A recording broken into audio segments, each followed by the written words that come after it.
Welcome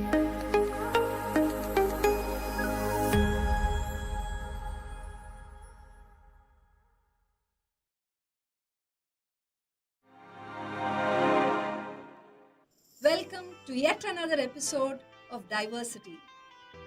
This is the place where we speak to leaders of organizations who have managed to build intense, inclusive, and sustainable cultures which have actually led them to great success. Is it professional success? Is it personal success? Is it organizational success? Well, let's find out in this week's episode of Diversity. I'm delighted to introduce to you Mr. Gopinath Govindan, Director, Human Resources, Apraava Energy. Welcome to the show, Gopi. Thank you, Dr. Saundarya. Happy to be part of Diversity. Thank you. Gopi, we were looking at the research we had done about your profile.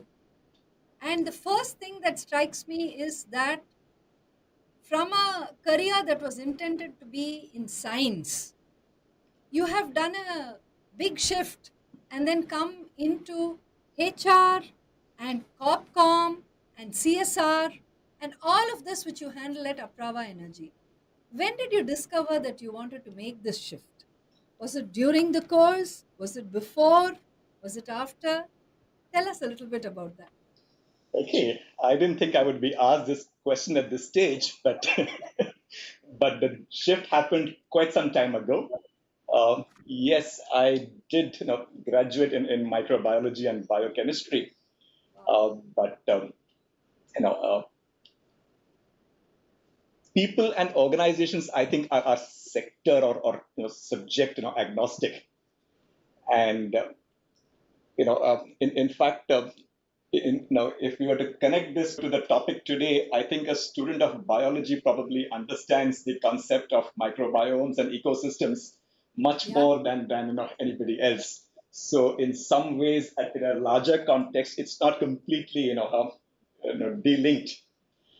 But yes, I was inspired by probably the Jesuit education that I was part of both at St. Xavier's Mumbai and XLRI, and more specifically, Father Gordon Daniels, an alumnus of XLRI, was probably the person who inspired me to move into the personnel management field, as it used to be called in those days, and today HR and organizations. Super, super. So the first stint post, your XLRI program was into Hindustan Petroleum. And it's interesting because probably that would have been one of those places where your biochemical background and your HR background would kind of come together. Did you really feel that, that particular first job was actually, the best kind of a role that set you up for the rest of your career? What are your thoughts about that? So I think certainly understanding the business at a broad level helps wherever one is. Uh, However, that really brought me very close to people. And in fact, my initial stints were at the refinery and at a lube plant before I moved to a corporate office in Petroleum House. And the connect with people and it no longer being just a job. Probably that started there. In fact, I actually told my boss that I was walking across to Levers for an interview as well, and that used to be the type of openness we had in those days, Wow. which probably is unthinkable these days. But yes, working with people and organizations has really been very close to my heart. They always say you don't leave organizations, you leave bosses. And in the same way, I think you don't build trust in an organization, you build trust in your boss. That is the individual that kind of, makes sense of the organizational culture to you. So, going on from there, moving into one of India's most iconic organizations, Hindustan Lever, which of course is Unilever, and then moving on to Oracle Financials, completely different, and then to Apraava Energy. Each one has must have been a very steep learning curve for you, Gopi. What was your thought? I mean, were each of these moves very strongly thought through? Did you assess pros and cons, and did you have a mentor who kind of guided you through, or was it pure instinct? How was it? Well, in fairness, it wasn't as thought through as it might appear to be today. But but yes, I did spend time, in the Pune Marathwada region as part of the Brookbond, regional, sales force. I was the personnel and legal person, to handle, uh, the people and legal part of the business there, and then moved on to the Walls plant in Nasik.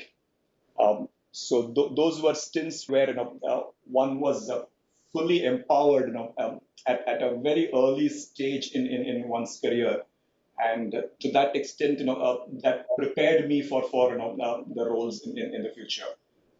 So from there, when I moved to iFlex Solutions, or it was called CityCop Software at the time I joined, which Yeah, later became iFlex Solutions, and today is Oracle. Uh, that was at the boom of the IT sector, so to say.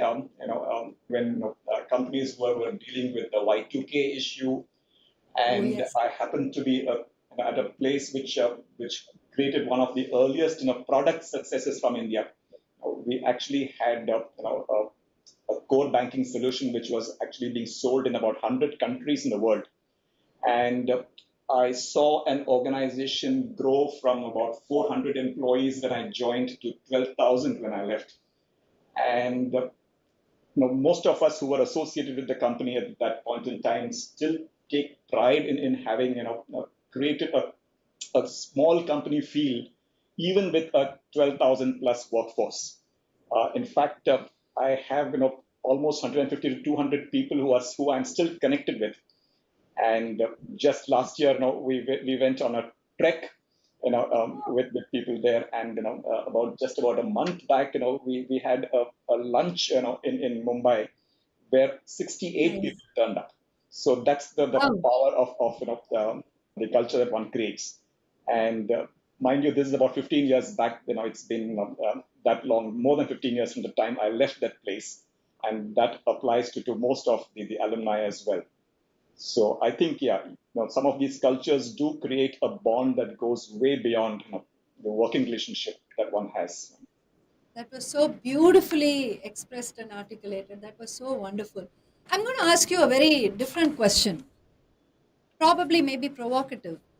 The shorter the stint, a HR professional, a person, people professional, is probably able to get out of, a particular culture's hangover and move to the new role quickly.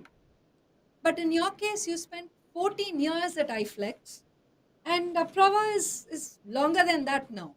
So this thing of getting very tuned to one particular culture, is that helpful or is that a hindrance?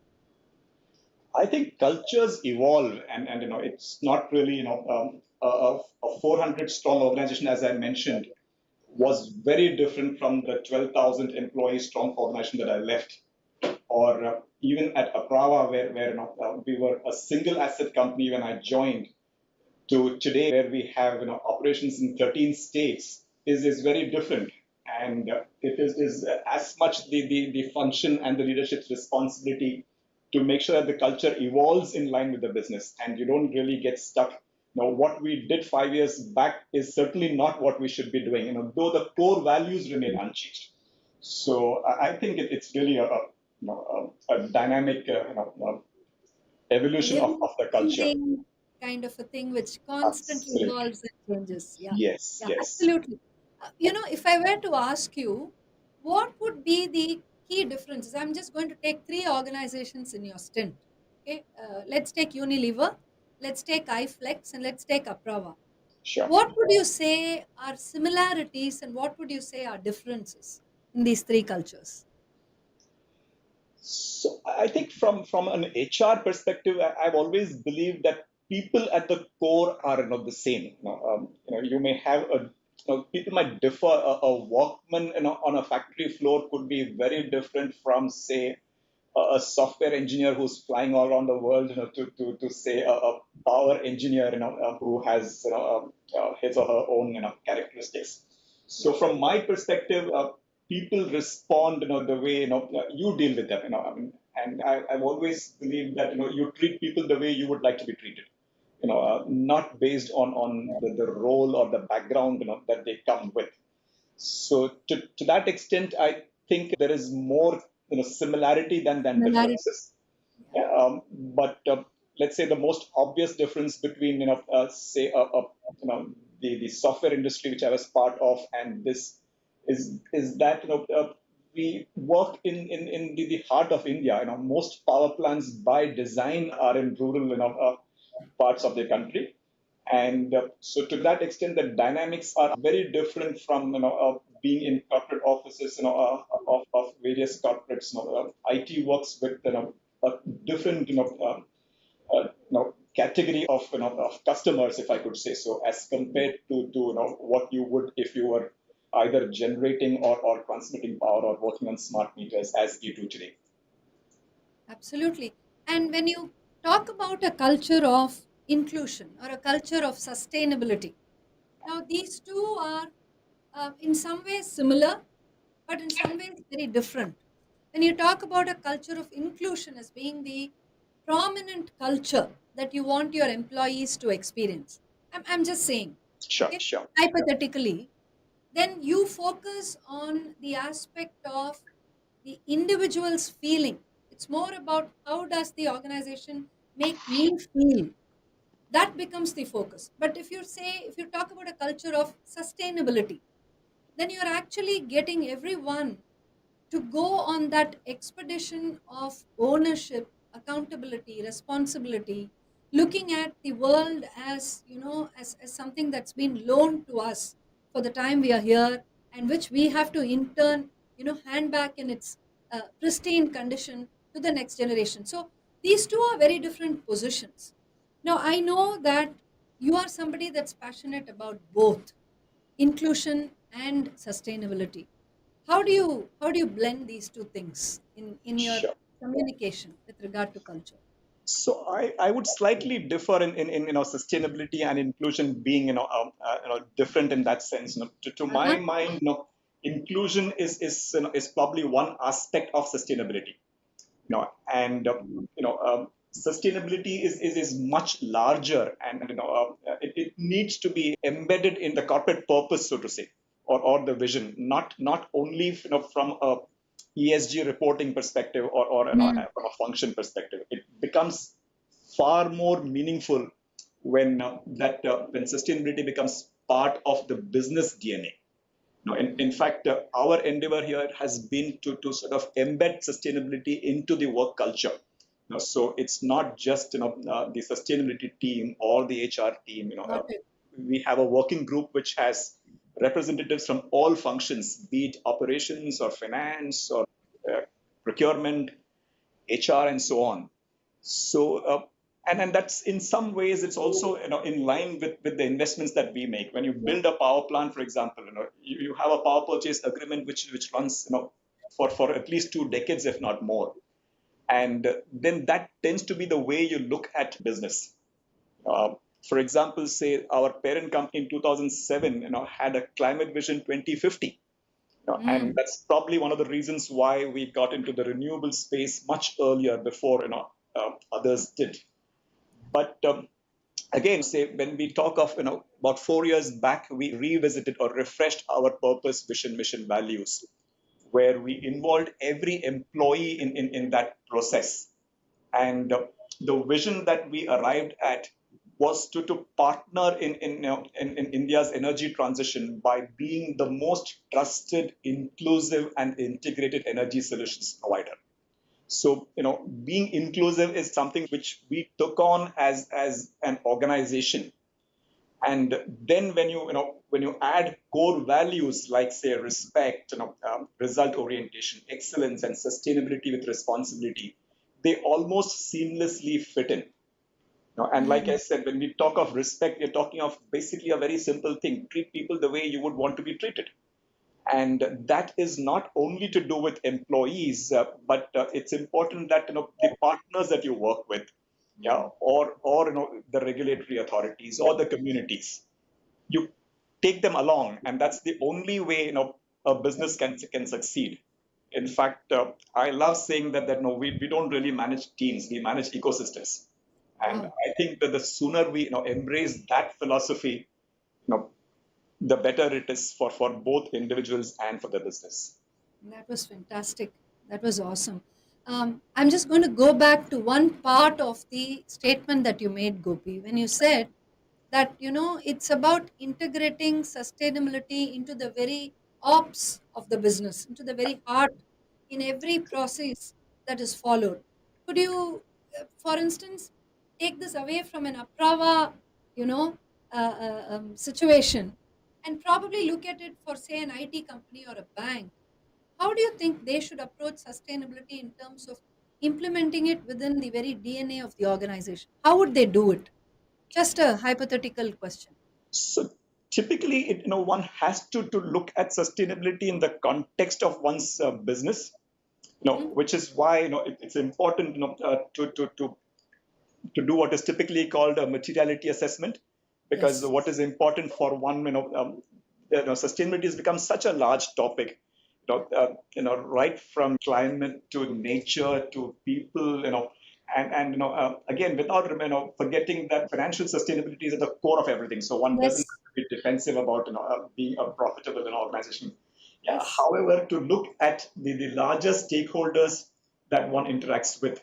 So any organization needs to look at what is material, and today we talk of double materiality, and it's important to take all stakeholders along in deciding what are the issues that matter, or where are your interactions as a business, and then address each of these.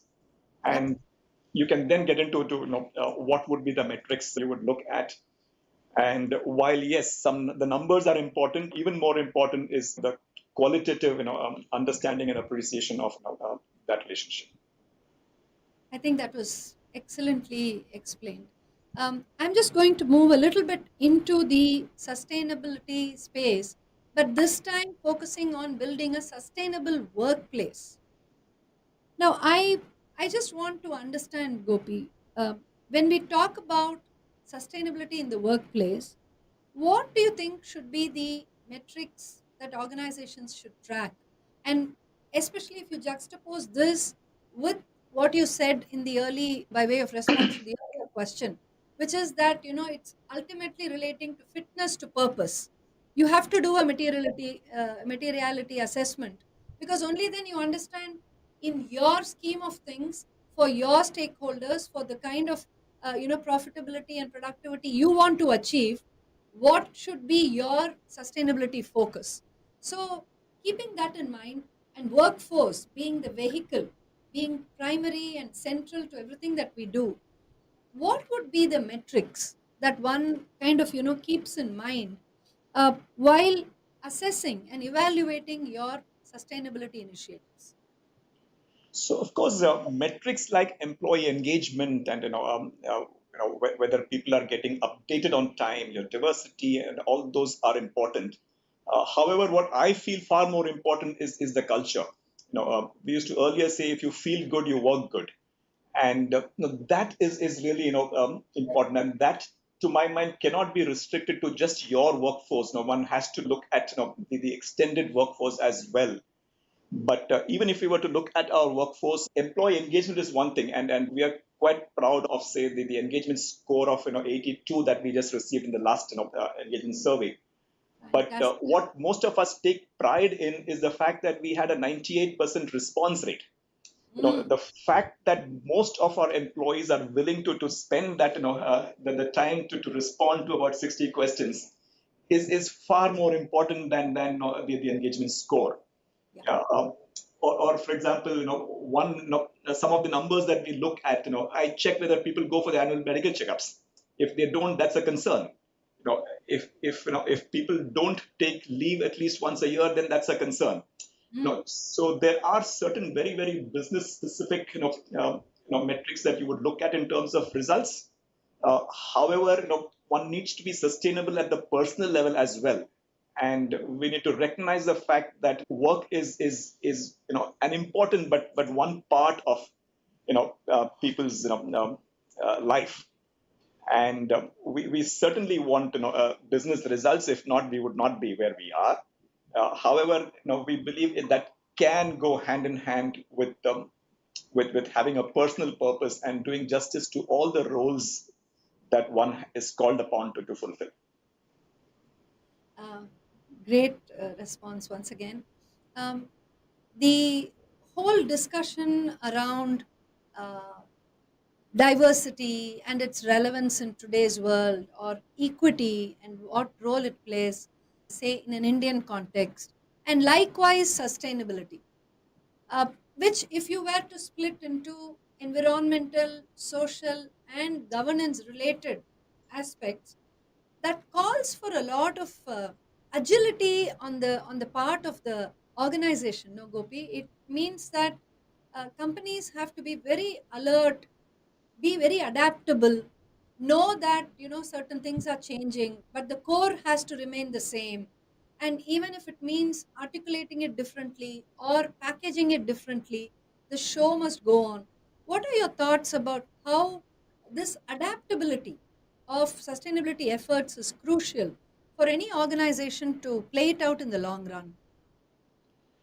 So I think, yeah, again, sustainability cannot really be changing with the times, depending on what are the metrics or standards that the industry talks about. It really has to be a far more consistent value system that the organization adopts over time. So to my mind, adaptability and agility is table stakes, is a prerequisite for being in business today. And what is more important is that while you respond to the changing market dynamics, while you respond to the changing expectations of various stakeholders, you continue to take a slightly a long-term view of what you stand for as a business. So to me, if you need to be agile from a market perspective, you do need to be agile in terms of responding to your people, to your communities, and so on. The two go Mhm. almost hand in hand. I mean, You employees of today might expect, or different demographics would require different expectations, and one has to make sure that you're not stuck in the way you looked at the people relationship in the past. As you go forward, you need to adapt that as much as you would adapt to your customer. Given that sustainability is such a big part of workplace culture, whether you articulate it that way or not, and in Aprava's case, I think you have really kind of i- distilled it deep within everything that happens, and because it also really works well with your the vision of your organization and the work that you do.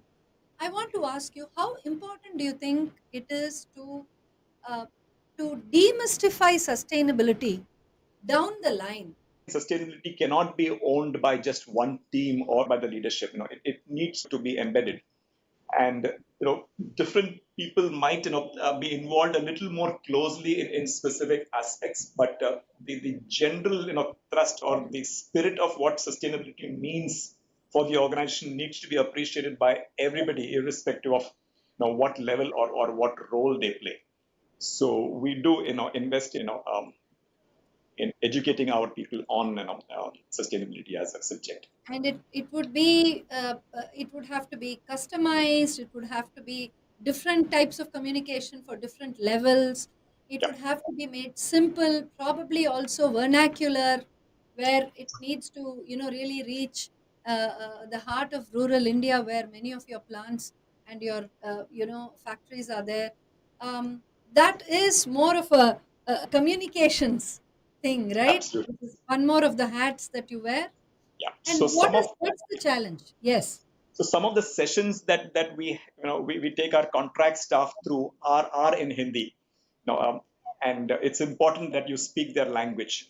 Including when we do the employee engagement survey, we also give them a choice to respond, in Hindi, just so that if somebody is not very comfortable with English, that does not stop them from reaching out to us or communicating their ideas to us. So absolutely, it is important that you reach out to people in the language that they are comfortable with. Absolutely. And would you say the presence and the rollout of BRSR, which really has created a momentum for all organizations to focus on first of all setting up systems and then of course reporting on them. Would you say a lot of credit does go to the BRSR itself as a framework? It does. However, organizations cannot be waiting for regulatory or compliance requirements to be able to and then follow it. Well, the right approach is to be doing what needs to be done before it becomes the law of the land. I mean, for example, say we had a 6 month maternity leave almost 5 years before it became the law of the land. No, Fantastic. in 2018, we took a call that all future investments will be in the low carbon space. Or I spoke of Climate Vision 2050 in the year 2007. So Wow. across the board, you know, for example, say HR due diligence is something which we started as a concept a couple of years back. How do you look at issues not only from your employee perspective, but from the angle of people associated with your business? And again, this is not really from a from an audit perspective. You need to take your partners along Mm. and make sure that the wisdom in taking care of people is understood, and you go beyond the brief of the law.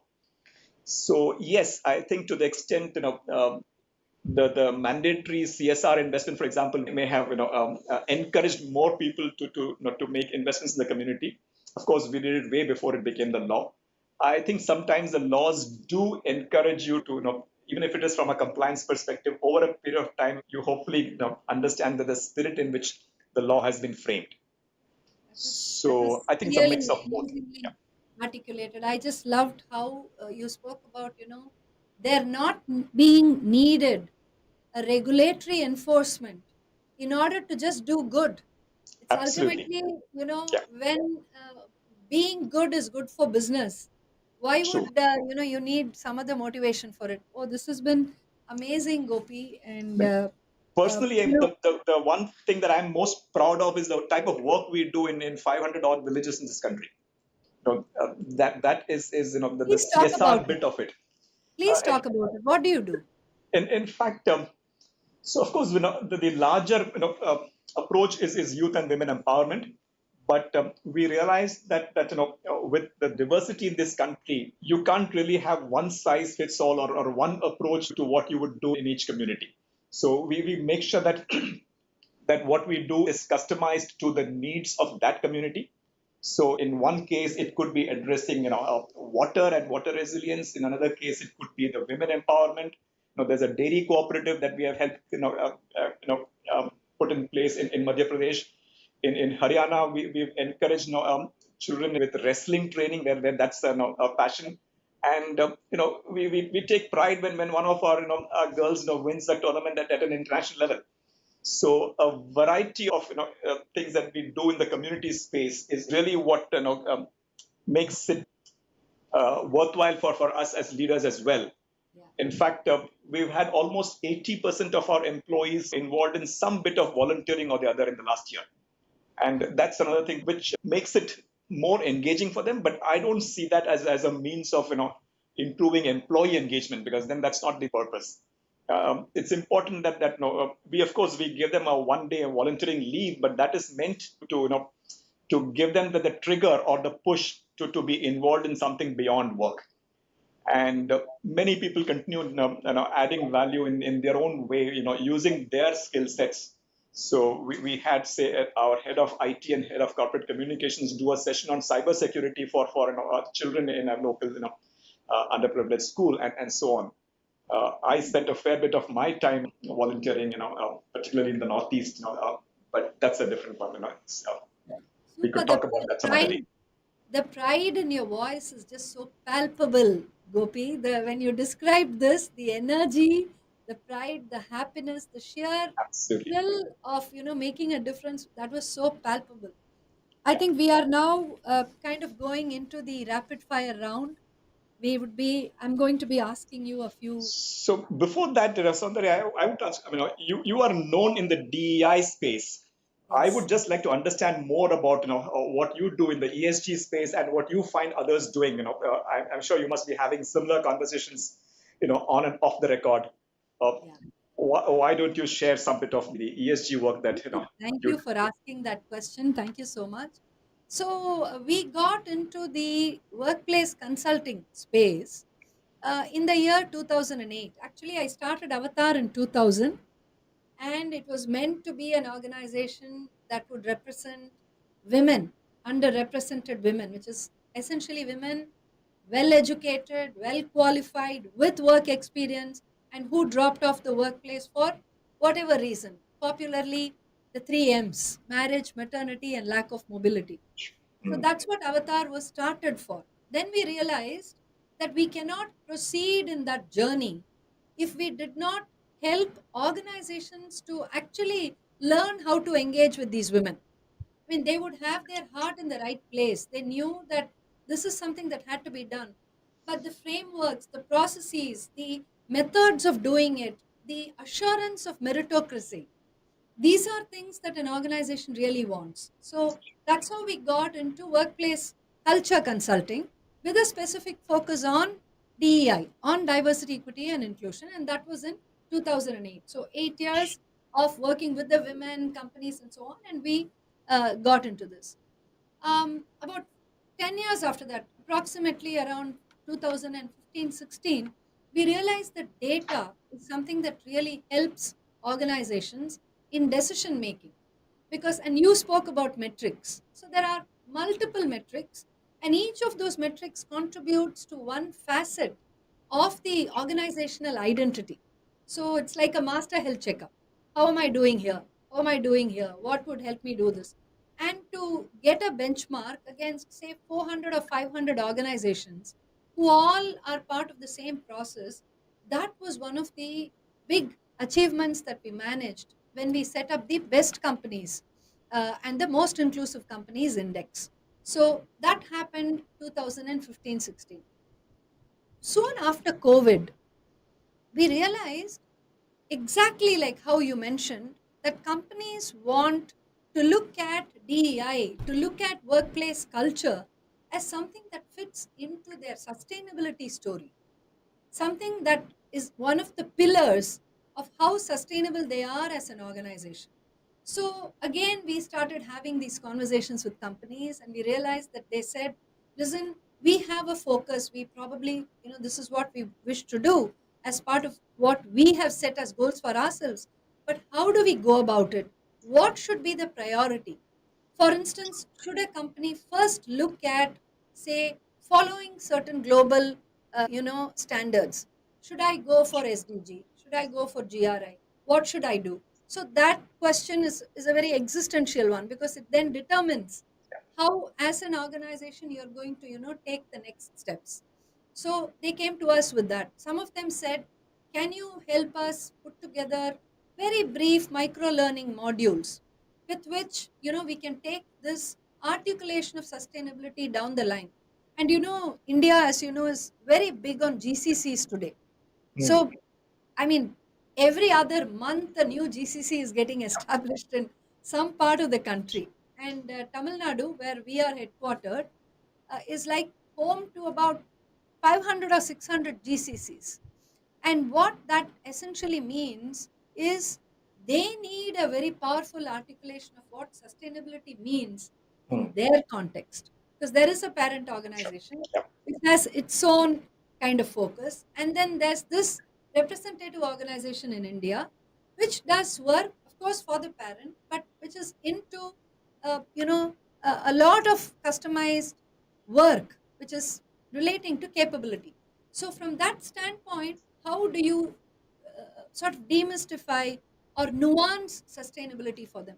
I think this last couple of years has been amazing in terms of learning how this articulation can really help. How can it, become very personal to somebody?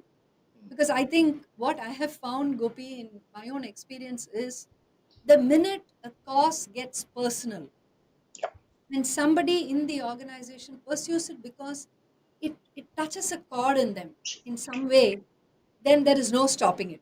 It's like a absolutely. wildfire, it just kind of picks up speed. Thank you for asking me that Excellent. question. Very, very relevant and much needed in today's times. Yeah, Thank you. Now let's go to your rapid fire round. sure. Your first question: what is your go to hack while handling stress? Keep moving. In fact, this is the longest I've been sitting in one place.